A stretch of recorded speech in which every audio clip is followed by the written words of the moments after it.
রাগ কমানোর দোয়া। সহিহ হাদিস। ওই সাহাবী যদি এই বাক্যটা পড়ে তার রাগ কমে যাবে। বাক্যটা হচ্ছে আউযু বিল্লাহি মিনাশ শাইতানির রাজীম, বিতাড়িত শয়তানের কাছ থেকে আল্লাহর কাছে পানাহ চাচ্ছি। রাগ কমানোর দোয়া। সহিহ হাদিস। ওই সাহাবী যদি এই বাক্যটা পড়ে তার রাগ কমে যাবে। বাক্যটা হচ্ছে আউযু বিল্লাহি মিনাশ শাইতানির রাজীম, বিতাড়িত শয়তানের কাছ থেকে আল্লাহর কাছে পানাহ চাচ্ছি। রাগ কমানোর দোয়া। সহিহ হাদিস। ওই সাহাবী যদি এই বাক্যটা পড়ে তার রাগ কমে যাবে। বাক্যটা হচ্ছে আউযু বিল্লাহি মিনাশ শাইতানির রাজীম, বিতাড়িত শয়তানের কাছ থেকে আল্লাহর কাছে পানাহ চাচ্ছি। রাগ কমানোর দোয়া। সহিহ হাদিস।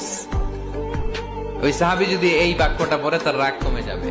বাক্যটা হচ্ছে আউযু বিল্লাহি মিনাশ শাইতানির রাজীম, বিতাড়িত শয়তানের কাছ থেকে আল্লাহর কাছে পানাহ।